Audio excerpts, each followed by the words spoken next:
Mimi hiyo mambo ya relationship nilishamwambia nimeachana na yeye kabisa. Ulimemwacha kabisa kabisa. Unaona namba yake? Nishaifuta, nishai-save dog kabisa.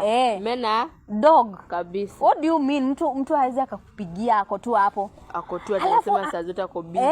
Na nataka akikosa ni wewe ndo uapologize. Mimi nikamwambia I can't lower my standard. Kabisa. I can't do that. Nimeachana na yeye kabisa. What do you mean? Niliachana na yeye mimi.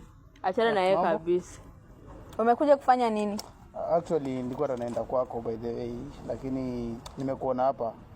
Unajua uko unreachable ni nini? So acha niache story mingi. Hii mwavuli nimekuletea juu ni rain season. Ni mimi umeniletea? Alafu hiyo tabu. Ameniletea mwavuli. Sasa iliacha umeachana. Maji ya chai ama soda ukienda job, then kuna hii sweater nimekuletea. Juu ni temia baridi mazuri. Thank you. So mimi sikuwa na mambo mengi, mimi always there. If you feel like talking to me, mazuri unaweza niongelesha. Pole, let me leave. Don't leave. Ulimwacha ama? Relax. Hii relationship ni yangu. Kwani ni wewe? Sasa wewe umesema ni dog. Don't usioverdo. Hiyo ilikuwa some minutes ago. Kwenda huko. Ukiacha tena usiniambie. Bebka hapa.